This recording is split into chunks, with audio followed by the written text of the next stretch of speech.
Happy New Year, everybody. It's a New Year's Day. Hope everybody's doing well and wish everybody is well this year. Ready to go camping.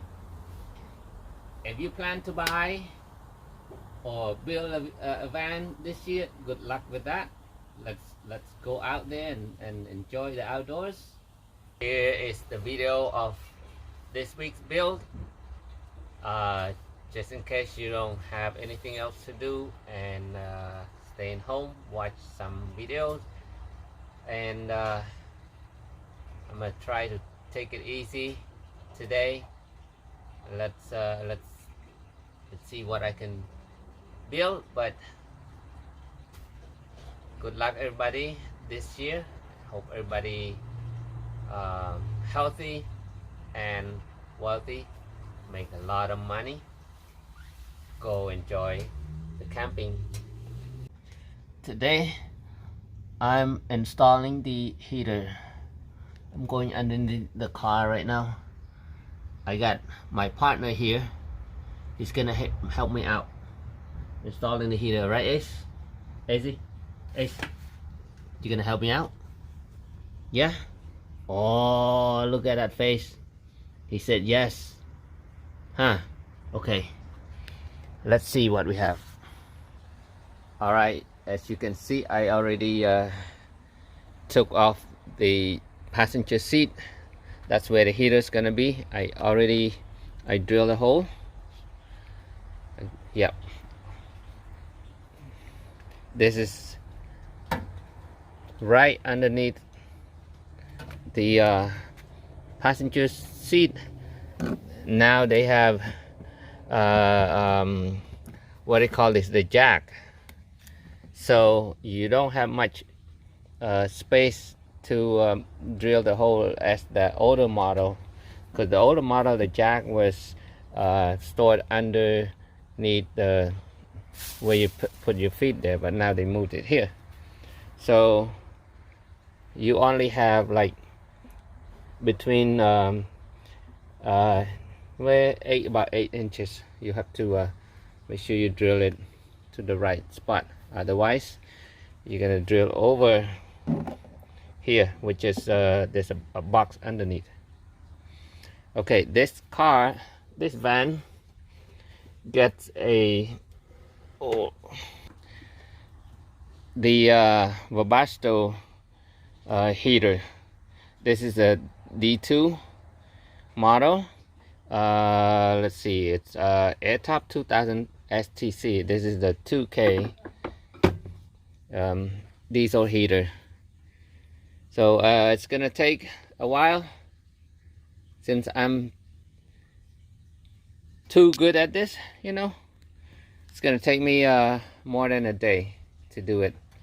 Most likely, if I try hard enough, I'm gonna finish it one day, but I'm gonna take my time, make sure I get it all nicely installed, the wires and everything. I have to run the wires underneath here to the battery over there, and also the controller unit all the way up to there. That's where the controller is going to be.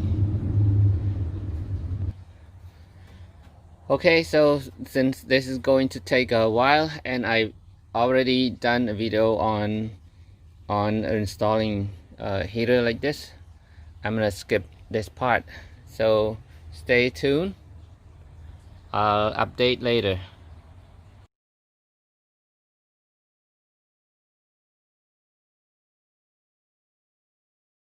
Alright, you guys, guess what? The heater is done.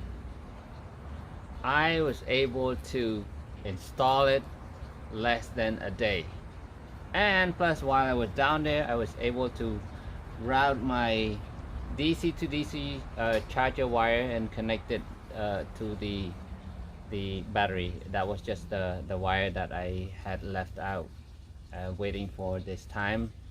When I go under the car, I do it at once, which is today. I did that. That's pretty good. So I'm putting everything back And done with the heater.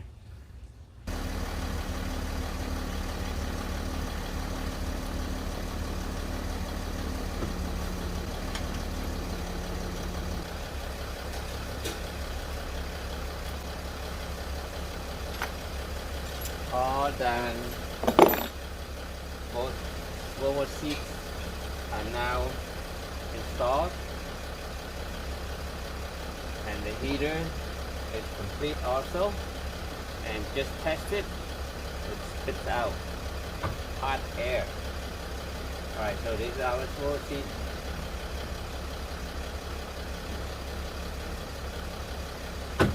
Lock that, okay. And lean back.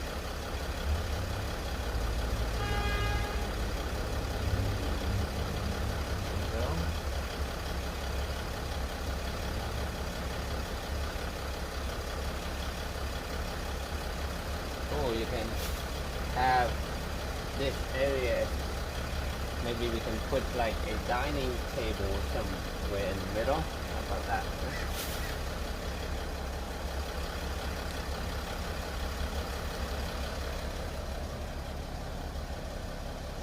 I will get a better video when it's all cleaned up. Plumbing. It's a fun part. Most important is plan ahead when you're plumbing. Plan where you want the hoses, how you want to route your pipes, avoid the connection inside your wall, and make sure it's easy to access in the future. Also, the most challenge is when you have the water tank shower on this side and then you have your sink on the other side. A lot of people, they have two different systems, like a smaller system. I mean, you know, the portable jug on underneath the sink.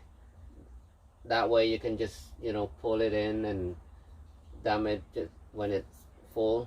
But if you do want to have just one system, you plan ahead. Some people, they run their pipes under the floor. Or some maybe some part of the floor is a little bit raised, and then that's where they hide the pipes. This one I plan to route it under the van. Actually, it's gonna be only just two pipes. We're using the 1/2-inch shark bites pipes here. We're gonna share that whole system. I have a 45 psi water pump here, Shurflo. 45 psi is good enough pressure. Last time I tried 60 psi one, it was too strong. It was too strong. When you turn on it, the thing, it splashes everywhere.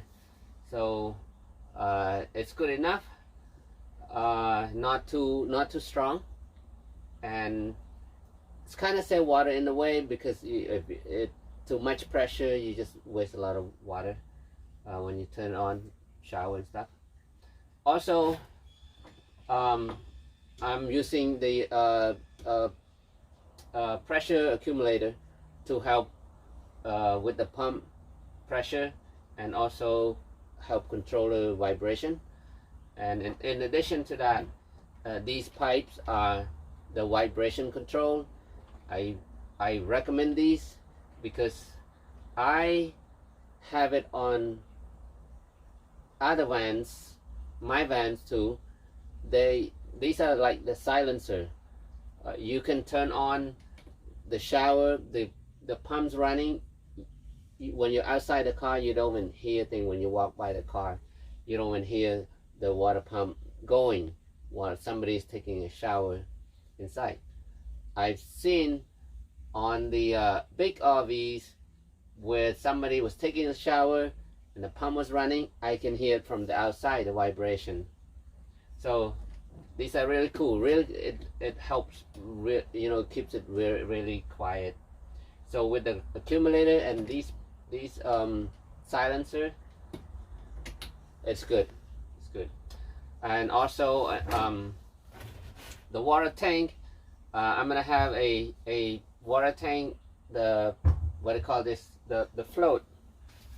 I'm gonna install this float inside this water tank so that we can monitor the water level from the outside without having to open the the cabinet and see where your water level is. Some have the level indicator, the gauge, up there in the front, but I prefer it in the back. It's kind of fancy having in the front too. Anyway, it's whatever you prefer, but I want it to be in the back because that's where our freshwater inlet is gonna be. That way, when you fill the water, you can see the water gauge, the tank gauge right there, if your water is full or not. Okay, so this is the gauge, and it just need a couple wires. I already pre-run some wires for that, so when we get to work in the back, I will install that later. So right now I'm going to install this. It's very easy. Just make a hole in here with this size and run it through. I recommend using the caulk around this, especially this water tank is not very thick like some other water tank. You can screw it. This one I might just use glue, so it helps seal when the water is all shaking inside. There's no leak throughout. That's the top part. Okay, enough talking, let's get to work.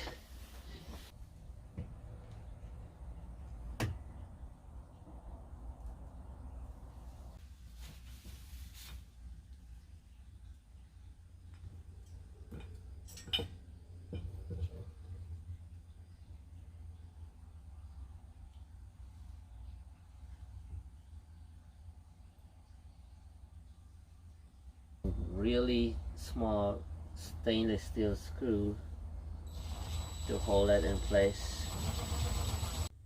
There we go. Looks good. Alright, you guys, trip from Lowe's. Got some plywood. Hopefully this is the last trip to Lowe's or the Home Depot. Got these 1/2-inch plywoods fit in the Tahoe. These are 4x8. I didn't know plywoods are this expensive. They're $50 a piece already. Since when? Alright, it is what it is.